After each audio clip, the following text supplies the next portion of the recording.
আমি আপনাকে বলি, ইডি পিএমএল এর অন্তর্ভুক্ত দুটো মামলা তারা চালু করেছে। একটা টালা থানার মামলা, একটা খড়দা থানার মামলা। সবাই জানে, ওরা প্রেসকেও বলেছে। সেই ইনভেস্টিগেশন হচ্ছে আমার ধারণা খাদ্য শিক্ষার থেকেও, মিউনিসিপাল রিক্রুটমেন্ট স্ক্যামের থেকেও বড় স্ক্যাম স্বাস্থ্য দপ্তরে আছে, এবং সেটা ইডির এফিসিয়েন্ট, ইন্টেলিজেন্ট, কম্পিটেন্ট আধিকারিকরা খুঁজে বের করতে পারবে, এই বিশ্বাস আমাদের সকলের আছে। সুপ্রিম কোর্ট বলে দেবে, আমার বলার কিছু নেই। কিন্তু সেই আবার কন্ট্রাকচুয়াল, সেই আবার সঞ্জয় রায়। না না, আমি আপনাকে বলি, এই সরকার একটাও পার্মানেন্ট চাকরি দেয় না, দেবেও না। ওবিসি নিয়ে যা করে রেখেছে, হাইকোর্টের ডিভিশন বেঞ্চের অর্ডার মানেনি, সুপ্রিম কোর্ট গেছিল, স্টে দেয়নি। একটাও পার্মানেন্ট চাকরি হবে না, এবং এই কন্ট্রাকচুয়ালও 100% রোস্টার দিতে হবে। এদের ডিউটি এইটা, 6 মাস অন্তর রিনিউয়াল করবে, আর এদেরকে দিয়ে ভোট লুট করাবে, পার্টির ক্যাডারদেরকে নিয়োগ করবে, কোনো নিয়ম নীতি নেই। আর আমি বিধানসভায় মুখ্যমন্ত্রীকে তার বক্তব্যের মাঝে বাধা দিয়েছিলাম যে নারী পুরুষের সমান অধিকার। আজকে মোদিজি লোকসভা বিধানসভায় তাদের 1/3 রেকগনাইজেশন দিয়েছেন, আগামী ভোট থেকে কার্যকর হবে। আপনি রাত্রি সাথীর কর্মসূচি দিয়ে মহিলাদেরকে নিরাপত্তা দিতে পারবেন না বলছেন। কম, হ্যাঁ বৈঠক বলেছে, ওই তো আমি অ্যাসেম্বলির আমার স্পিচ দেখুন, মুখ্যমন্ত্রী ওই স্পিচের সময় আমি প্রতিবাদ করেছি। আমি বলেছি আপনি এটা বলতে পারেন না। পুরুষ মহিলা রাত্রি দিন সব সময় তারা তাদের নিজের অধিকার স্বাধীনতা নিয়ে কাজ করবে। এই সরকার নারী সুরক্ষা দিতে ব্যর্থ। রাত্রি সাথী কর্মসূচি এবং মুখ্যমন্ত্রীর প্রধান উপদেষ্টা আলাপন বন্দ্যোপাধ্যায়ের প্রেস মিট, পরবর্তীকালে মুখ্যমন্ত্রীর 3 তারিখে বিধানসভার বক্তব্য অপরাজিতা বিলে, আর আজকে সুপ্রিম কোর্টে রাজ্য সরকারের লয়ার রাত্রি সাথী কর্মসূচি থেকে রাজ্য সরকার প্রত্যাহার করে নিতে রাজি আছে বলার মধ্য দিয়ে প্রমাণ হয়ে গেছে এই সরকার মহিলা বিরোধী সরকার।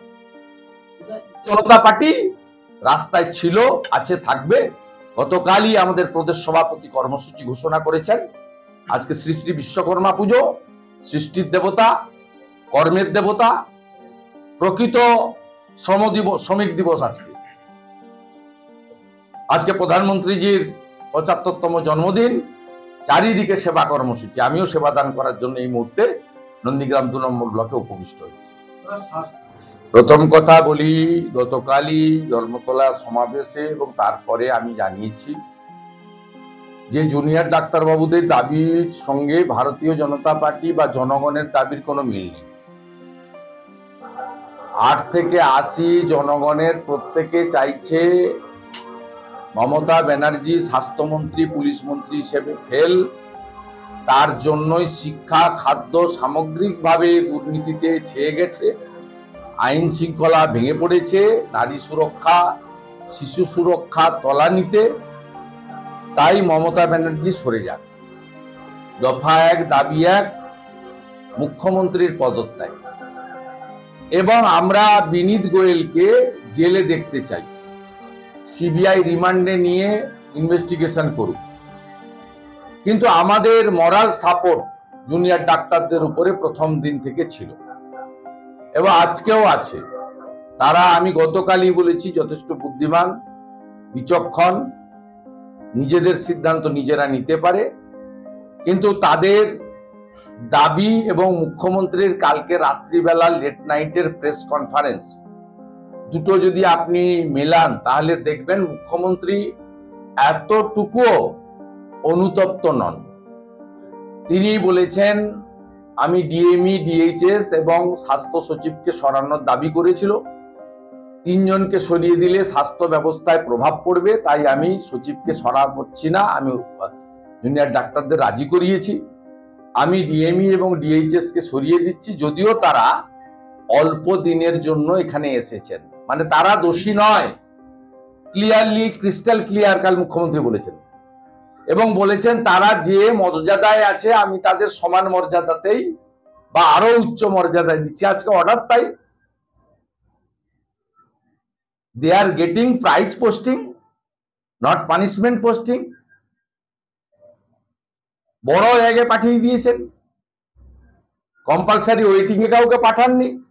যেমন ডাক্তার শ্যামাপ্রসাদ গড়াই পিজিতে মুখ্যমন্ত্রীকে বলেছিলেন যে আমি রুগী আগে দেখব, পরে আপনার সঙ্গে কথা বলবো।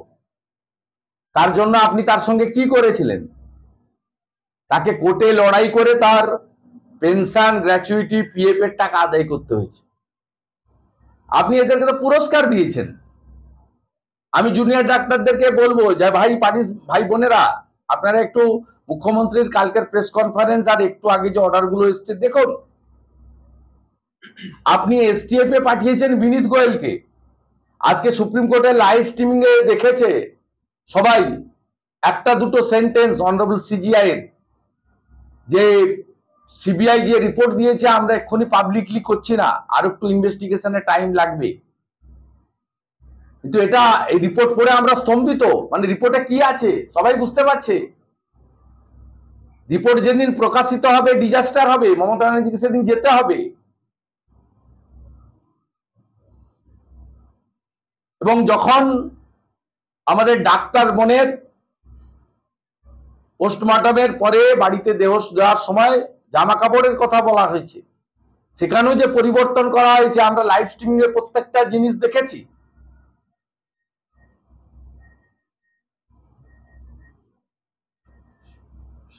ওটা তো আগেই বললাম।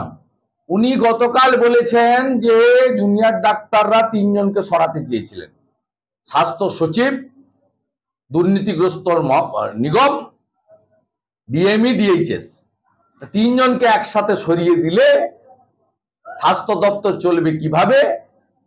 তাই আমি জুনিয়র ডাক্তারদের অনুরোধ করার পরে আমি 2 জনকে সরানোর সিদ্ধান্ত নিচ্ছি, ডিএইচএস এবং ডিএমই।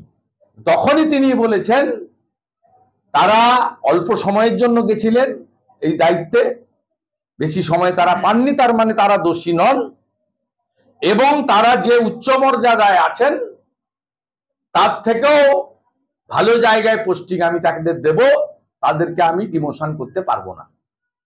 সেই অনুযায়ী তিনি আজকে তাদেরকে প্রমোশন দিয়েছেন। এটা দাবি পূরণ বলে না,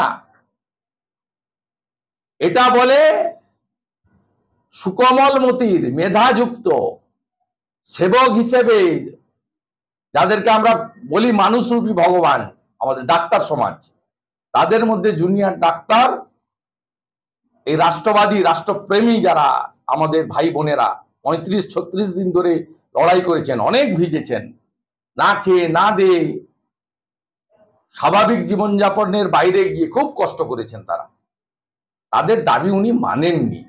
এই অর্ডারগুলো হচ্ছে সব প্রাইজ পোস্টিং এবং পুনর্বাসন, নট পানিশমেন্ট। পুলিশে যে পোস্টিং হয়েছে, বিনীত গোয়েলকে এসটিএফ পোস্টিং করা হয়েছে, প্রাইজ পোস্টিং। এবং কাকে দিয়েছেন? মনোজ বর্মাকে দিয়েছেন, যিনি সিপিএম এর ব্লু হোয়াইট বয় ছিল, অবিভক্ত পশ্চিম মেদিনীপুর জেলায়, যিনি কুর্মী এবং জনজাতিদের উপর সবচেয়ে অত্যাচার করেছে। আমাকে মুভ করতে দিত না, এসপি পশ্চিম মেদিনীপুর ছিল, একটা বেয়াদব, রাস্তা কেটেছে নিজে দাঁড়িয়ে থেকে। কলাইকুণ্ডাতে একটা ঘর তৈরি করেছিল, সেখানে ঝুলিয়ে ঝুলিয়ে ফ্যানে উপরের দিকে পা বেঁধে নিচে পেটাতো। মাহাতোদের, সোরেন, মুর্মু, টুডু, হাঁসদা সবাইকে মাওবাদী তকমা লাগিয়ে, এইরকম একটা অত্যাচারী সিপিএম এর ব্লু হোয়াইট বয় সুশান্ত ঘোষ, দীপক সরকার যাকে পরিচালিত করত, যিনি কেন্দ্রীয় সরকারের কাছ থেকে সেন্ট্রাল প্যারামিলিটারি ফোর্স আর রাজ্যের পুলিশ আর সিপিএম এর আর্মাদ বাহিনীকে নিয়ে বাঁকুড়া, পশ্চিম মেদিনীপুর, অবিভক্ত পশ্চিম মেদিনীপুর, পুরুলিয়া জেলাতে কার্যত জঙ্গলের রাজত্ব তৈরি করেছিলেন। সেই রকম একটা অত্যাচারী টেন্টেড, কত লাশ গায়েব করেছে, কত লোককে 3rd ডিগ্রি টর্চার দিয়েছে।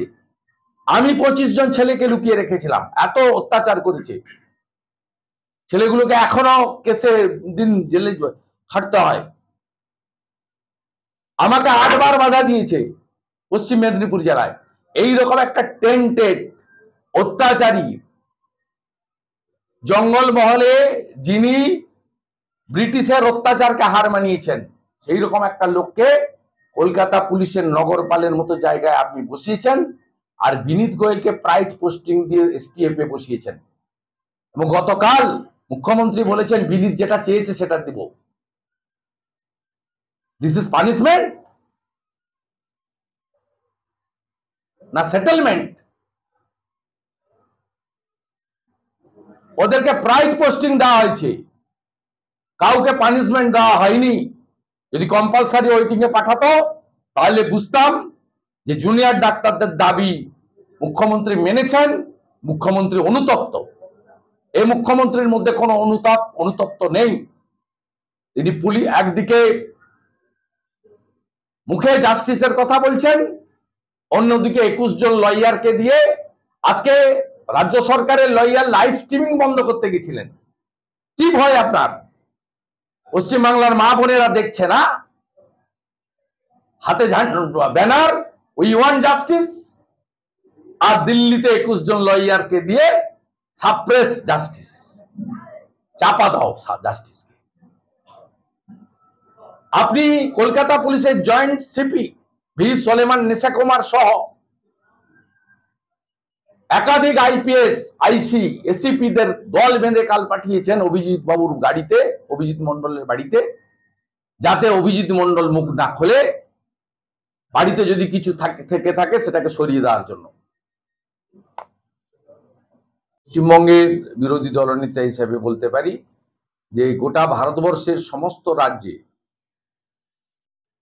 অধিকাংশ স্কিমের সুফল মানুষ পেলেও পশ্চিমবঙ্গে আয়ুষ্মান ভারত, বিশ্বকর্মা যোজনা, বেটি পড়াও বেটি বাঁচাও, প্রধানমন্ত্রী ফসল বীমা যোজনা সহ একাধিক কর্মসূচি এই রাজ্য সরকার কেবলমাত্র রাজনৈতিক কারণে তারা চালু না করার ফলে পশ্চিমবঙ্গের মানুষ বঞ্চিত হচ্ছে। এবারেও যে 70 ঊর্ধ্ব বয়স্ক প্রবীণাদের আয়ুষ্মান ভারতের যুগান্তকারী স্কিম হচ্ছে, যেখানে কোনো ক্রাইটেরিয়া থাকবে না, 70 বছর পূরণ হলেই প্রবীণারা এই সুযোগ পাবেন, তাদের পরিবারের সমাজের উপর অর্থনৈতিকভাবে নির্ভর করতে হবে না। সেটাও কিন্তু পশ্চিমবঙ্গ সরকার এবং দিল্লি সরকার তারা এখনো পর্যন্ত সম্মতি দেননি। আমি আশা করব নির্বাচনের সময় নির্বাচন হবে, রাজনীতিটা উন্নয়নে করবেন না, কেন্দ্রের জনমুখী স্কিমগুলো যাতে পশ্চিমবঙ্গবাসী পায় তার উদ্যোগ গ্রহণ করবে।